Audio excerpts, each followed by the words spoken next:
Hi guys, James at RampantLionReviews again for you today with another beer review. For this one we are going to stick to Sweden and we're going to head up towards Gothenburg once again, Göteborg as you would say in Swedish, the Swedish craft beer capital up there on the west coast. I've got to get my catchphrase in as I always do with these beers, but for this review we are going to return to a brewery that you've seen me review a good number of things from before. This must be at least review number 12 that I've done from this brewery, but this beer is one that I am particularly interested in because it's basically a special version of one of my favourite beers that these guys have done, and it's a little bit of a kind of, that original beer is a little bit of a cult classic actually. So for this review then we are going to go back to OO Brewing, and today we're having a taste of the double Narangi. So this beer comes in at 8% ABV.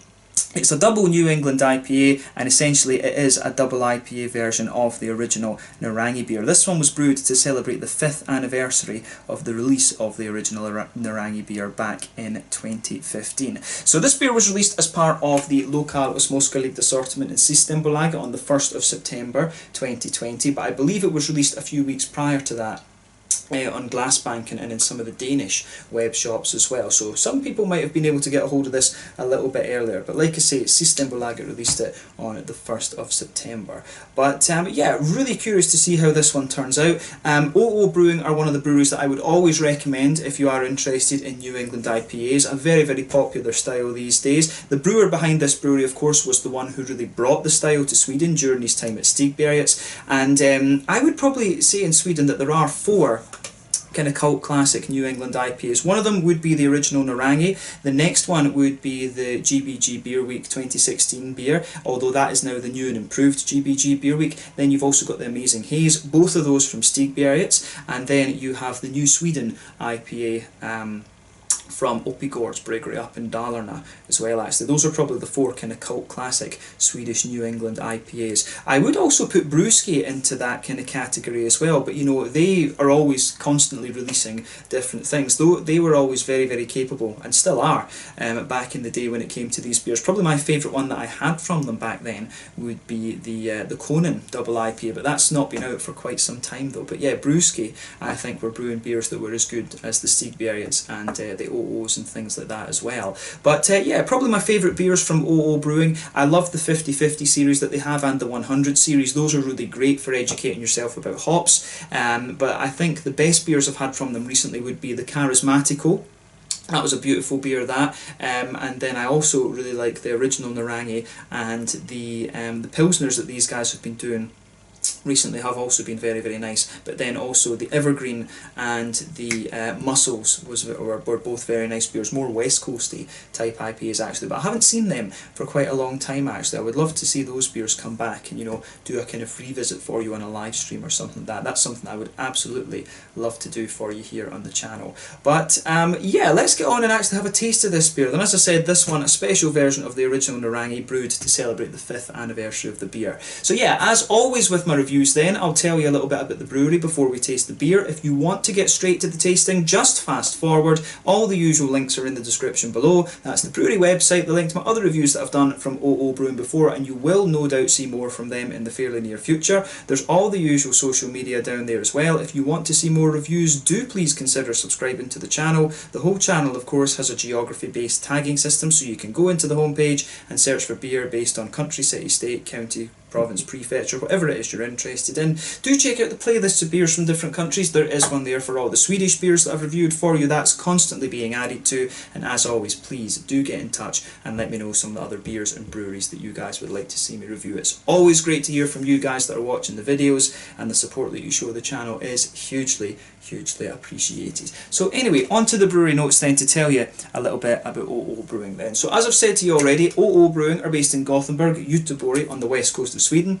And the company was founded back in 2011 by Olaf and Ole Andersson, who are childhood friends but not related to each other. But for many years these guys were avid home brewers, and they'd been interested in beer since a very, very young age. And Ole apparently has been heavily involved in the Gothenburg beer scene since pre-drinking age, and he was the original head brewer at Stigbergets Brewery, and this is where the OO beers were originally produced. So while Ole takes care of the business side of things, Olaf manages the business side of the brewery.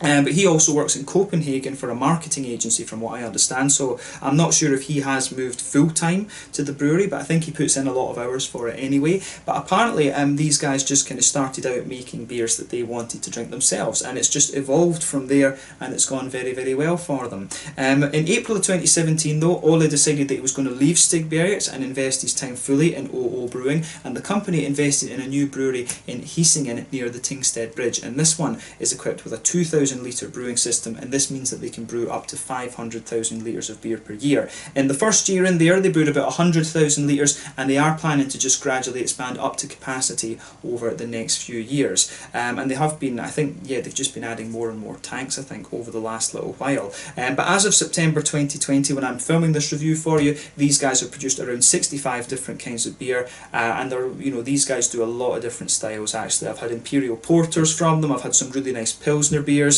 There's a lot of New England IPAs, and back in the day they used to do some more West Coasty type IPAs as well actually. I'd love to see these guys produce, you know, a few more kind of different styles. I'd love to see these guys do a Doppelbock and a black IPA. If I remember rightly, I've never had a black IPA from OO Brewing, so that would be a really interesting one, and I'd love to see them produce like a new take on the West Coast IPAs as well, maybe with a bit, obviously with the original bitterness and things like that, but I think it would be really cool to see these guys release a West Coast IPA. So yeah, that's all I can really tell you about OO Brewing for the moment. As I said to you, my favourite beers from these guys, probably Charismatico, Narangi, Muscles, and Evergreen. I really, really like those beers. They've got some very, very nice Pilsners as well. The Pivot Pils is very nice. They've got Ecta Pils. It kind of depends whether you want one that's a bit more sweet or one that's a bit more dry. I think the Ecta Pils is a little bit more dry from what I remember, whereas the Pivot Pils is a little touch kind of more biscuity and sweet.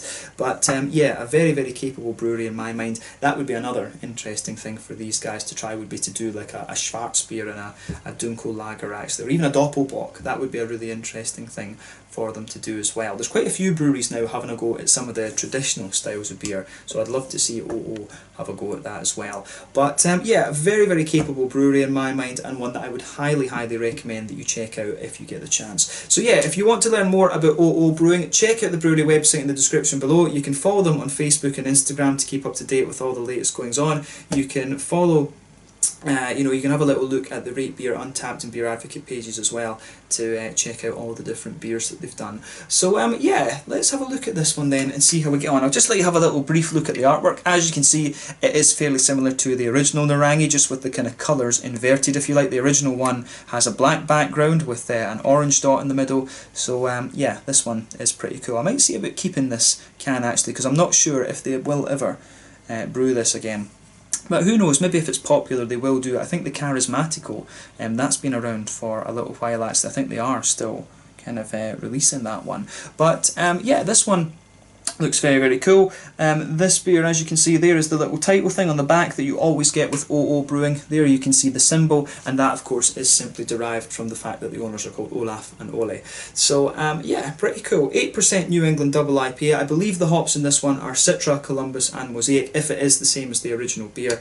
And as I said, this one is brewed to celebrate the 5th anniversary of the original Narangi. So yeah, awesome. But yeah, 440ml can this one. I think I paid either 45 or 50 Swedish kroners for this, so about £4 something, $5 US, maybe nearer 6 because the dollar has dropped, to say, and then yeah, about €5, something like that. But yeah, let's get this guy out then and we will get on with the tasting. Very curious to see what this beer has in store for us. But yeah, let's get it out and into the glass. So yeah.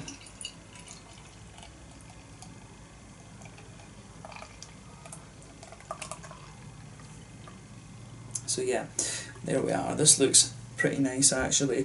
So yeah, as you can see with this one, it's poured a really, really nice kind of bright, this one's quite a rich looking yellow colour. Actually, if I shine the light through this, it does have an orangey tint to it. It's not the haziest of New England doubles that I've come across, but or the gloopiest and soupiest, I would say. You will find ones at 8% that are a little bit more kind of gloopy and soupy than this, but if I put my fingers behind it, you can see that it does have a good degree of haze to it. If I put my finger beside the head there, I would say that this one has about a half finger of a frothy, I would say kind of cream coloured head on this one. It is fading away just to be a very, very thin foamy layer, but yeah, in terms of a New England Double IPA, this one, it doesn't really have anything going on so that's surprising in terms of its appearance. It looks very, very nice actually. So yeah, let's have a little look at the aroma of this one then and see how we get on. I'm really curious about this beer. Ooh, it smells quite nice actually. It does smell a little bit old school. I mean, it's the hops in there, you know, if it is, you can smell a little bit of that Columbus spice. I'm pretty certain that that's in here. Always love a wee bit of Columbus actually.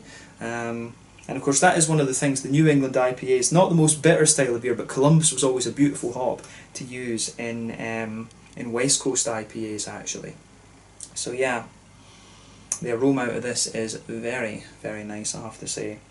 So yeah, straight away with this one, let's focus on the malt base first off then. So the malt base comes across as being very, very smooth, like a kind of a sort of white bready quality. You do get a little bit of the more bitey wheat towards the back of the nose. Further forward you can get a bit of the oats, but I really find this beer to be more wheaty and bready than oaty, if that makes sense. There is a wee bit of a kind of biscuity, slightly, almost even slightly caramelly sweetness coming out of this one, a bit like McVitie's Digestive. It's got a bit of that kind of biscuity sweetness to it, which I like. Yeah, I would definitely stick with that. A lovely kind of biscuity sweetness there sitting on top of that nice kind of smooth bready quality there. You can smell that this beer is a little bit boozy.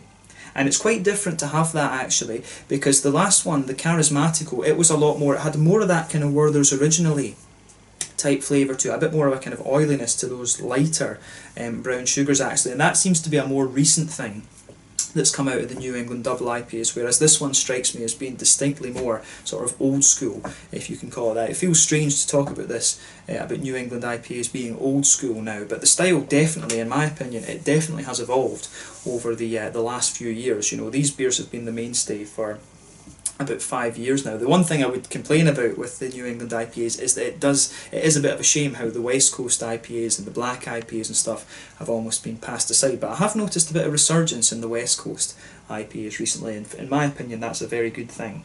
I like having a bit of variety rather than just all one kind of thing with the IPAs.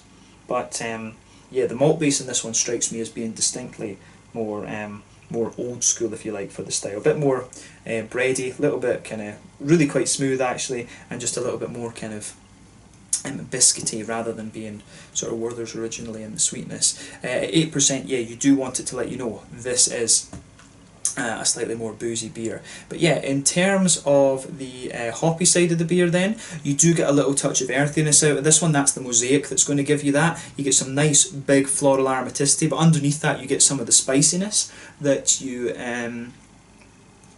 know, underneath that you do get some of the kind of spiciness from the Columbus. You've got a nice little bit of a lighter kind of grassy quality coming out of this beer as well, and then on the fruity side of things you've got a lovely big kind of oily quality actually as well, I think. So yeah, definitely some nice big kind of mango-y notes out of this one.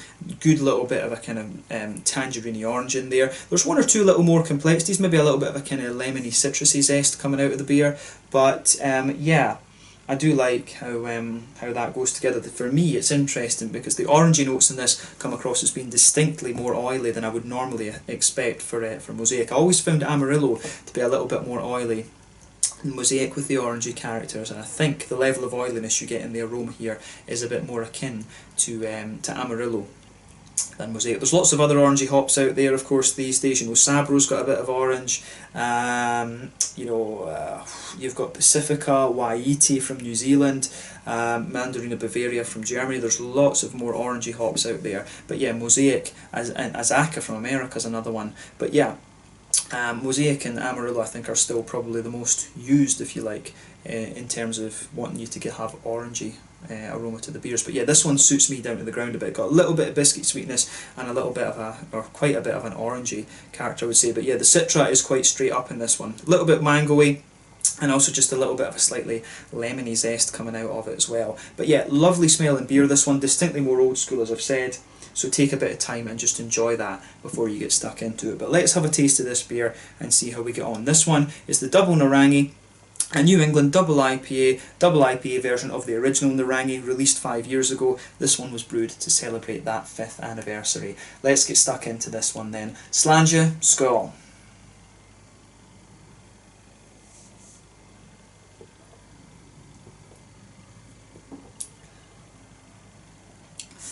Oh yeah, that's nice actually. I'm just going to say straight away, thumbs up to OO Brewing for this. This is, you know, really damn good actually. As I had said recently, Charismatico I think has been the best IPA that I've had from these guys recently. This one is on the same level as that, if not a bit better.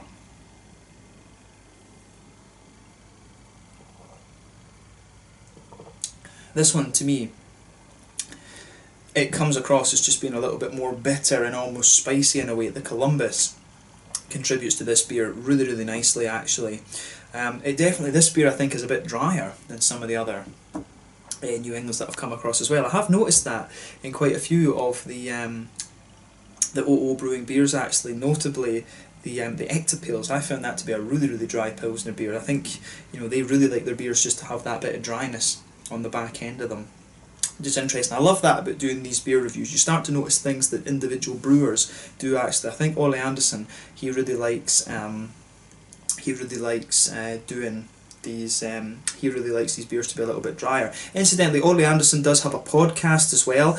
I should have checked the comment section for my last OO video because people did tell me the name of this thing, but I've forgotten it once again. But yeah, Ollie Anderson. I'm sure if you go and follow OO on social media, you will be able to find the name of this. But Ollie Anderson does have like a brewing podcast that you can check out. I need to start listening to it because it'll be very good practice for my Swedish actually. But yeah, you can go and check that out. Obviously, very well respected brewer in Sweden for obvious reasons.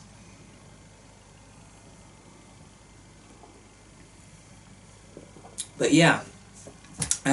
Yeah, where to start with this beer? In terms of the, we'll start with the malt base then. So straight away with this beer, you get a nice little bit of a kind of, you do get a little bit of a kind of grainy base to this beer actually, but and it's kind of pronounced a little bit more because of the spice from the Columbus in my opinion. So yeah, you get that white bready quality, just blanket in the middle of your tongue. Underneath that, you do get a little bit of a kind of graininess to it. But yeah, it does, the further you go into the aftertaste with this beer, it really does kind of soften up. If you go towards the back third of your palate, you do get a little bit more of a kind of wheaty spice out of it, but you can feel the breadiness sitting on top of that is a little bit thicker. And how would we say? Yeah, definitely a little bit thicker coming out of that.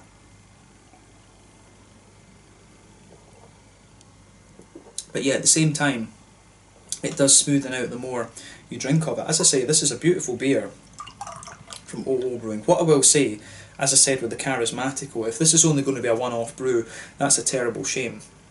That really is a shame if this is only a one-off actually, because I think this is one of the best beers, I think, in the double IPA category. This and Charismatico are probably the best double IPAs that I've had, along with, I think Muscles was a double IPA as well. So those three for me are the best double IPAs I think that I've had from OO Brewing. But yeah, beautiful beer this. I really like it. It's just different because it is a bit more dry and a little bit more spicy. That's the thing that really stands out about this one for me. But the hops are a bit more old school, obviously, because of the nature of the beer. You know, it's a double IPA version of a beer produced 5 years ago.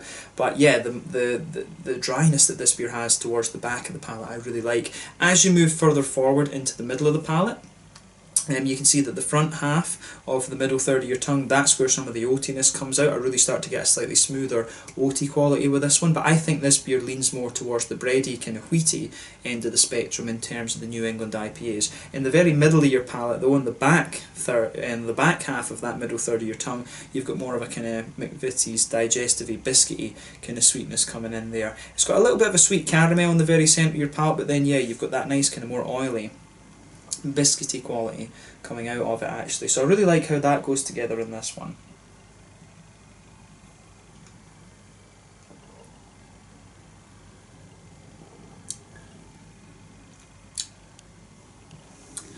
So yeah, I do like, I like how everything kind of goes together on this one. I mean, it's really, I think the malt base sweetens up a little bit the more you drink of it as well, and it does have a little bit of booziness to it and lets you know this is a double IPA. And I think, you know, you get some double IPAs that are dangerously drinkable. This one is more of a sipper, and I think, you know, for me, that's what I want from a double IPA. I don't want one that you can just kind of slug back. I want it to be a sipper, you know, one that you can just sit and enjoy the big flavours from. and this one certainly kind of ticks that box. So yeah, on the hoppy side of things then, back corners of the palate, you do have a good little bit of earthiness with this one, and that kind of builds on from the slightly drier and more spicy character that this beer has. I do wonder if there is a wee touch of Pilsner malt in there, because it does have a bit of crispness on that back end of the palate as well. But yeah, as you move further forward along the side of the palate then, you can really feel the Columbus coming out of this one. The Columbus spicy notes there on the side of your palate are very, very distinctive. It's almost like very floral and aromatic, but at the same time almost slightly kind of papery in a way. So I really like that. Columbus is a great hop. Very underrated, a really, really nice bittering hop in my opinion. I remember Amar Brewing, they used to love using that along with Chinook in a lot of their beers that I loved, you know, like the Batch 1000, the Winter in Bangalore, all of these sort of things. I do love Columbus as a bittering hop actually. But yeah, around the very front curve of the palate, with this beer you do have a nice little bit of a lighter kind of grassiness to it. Then behind that front curve of the tongue, that's where you get the nice oily bubble with those juicy fruity esters coming out of the beer. I will say as well, this one is a little bit more bitter, but we'll talk about that later. So yeah, on the fruity side of things, if you go towards the back of that front third of your tongue, you get a bit more of a kind of grapefruity, passion fruity kind of note, those slightly stronger tropical notes. As you move further forward in this one, you do get a little bit of you do get a bit more of a kind of mango-y quality to it.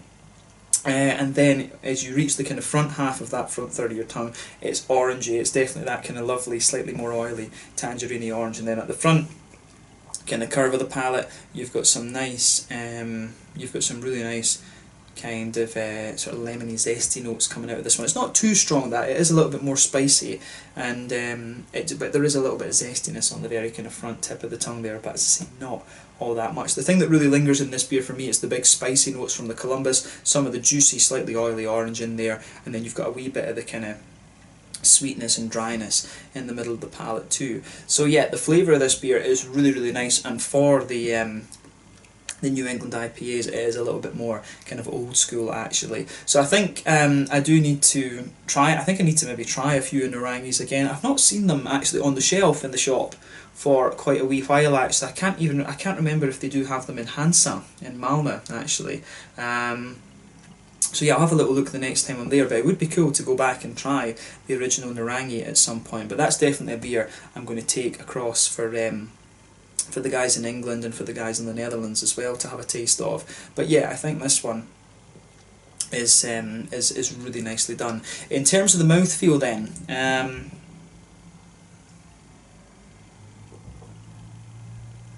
I mean, this beer for me, yeah, top end of mid-body, bottom end of full-body, probably more tempted to say it's in the full-bodied category.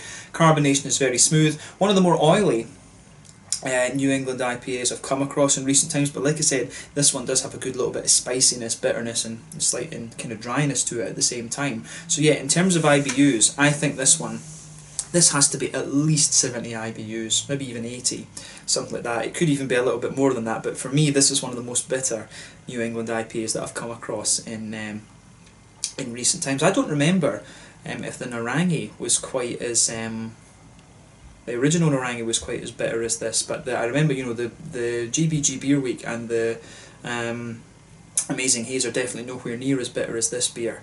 So I really can't remember if Narangi is a bit more bitter. But yeah, the bitterness you get out of this has to be at least 70 IBUs for me. I think it's somewhere around that mark. It's probably even a little bit stronger, but you get a hell of a spiciness out of the Narangi in this one. But yeah, it's the bitterness there is really nice and slightly different. Lovely smooth kind of malt base to it. As I said, there's a little touch of sweetness in there. The malt base does dry out the further you go into the aftertaste, but with the fruits you get a really nice kind of oily quality there. And you know, the Citra and the Mosaic come out as very straight shooting in this. Mango, a bit more of an oily orange, and a little bit of a citrusy zesty thing there on the very front of the palate too. But yeah, this is a lovely, lovely beer then. In terms of the New England style, as I said, this is definitely a bit more old school, one of the more bitter examples of the style, and a bit more kind of bready, if you like, and dry in terms of its malt base compared to others. But yeah, really nice example of the style. And yeah, I think that's a nice place to kind of jump off with this review. So yeah, let's leave it at that for this one. The Double Narangi, a New England double IPA from OO Brewing in Gothenburg, a double IPA version of the original Narangi, which is one of the cult classic Swedish New England IPAs in my mind. Beautiful beer, this one. I think on the same level as charismatical. But yeah, if you want your New England IPA a bit more bitter, go for this one. If you want it a little bit kind of more juicy and sweet, if you like, then I would recommend the charismatical. But yeah, beautiful beer, this one, and definitely a nice addition to the OO Brewing what would you say, portfolio, if you like. I do hope that this beer does stick around, because I think this is really nice done. It'd be a real shame if this is only brewed once. But yeah, let's leave it at that then. Once again, thank you for watching my beer reviews. Until the next time, please like, subscribe, share, all the usual YouTube stuff. Let me know your own thoughts on this beer in the comments section below. Let me know what your favourite beers are from OO Brewing. We will return to these guys at some point very soon. I do have the next instalment of the 50/50 series to review for you, but I was just really excited to try this one when I got a hold of it. So I hope you've enjoyed the review. Thanks again for watching, and I will catch you guys later. The Double Narangi 8% New England Double IPA from OO Brewing in Gothenburg on the west coast of Sweden. Slanja, Skull, check out this beer, check out the brewery, and I will catch you guys very soon. Cheers.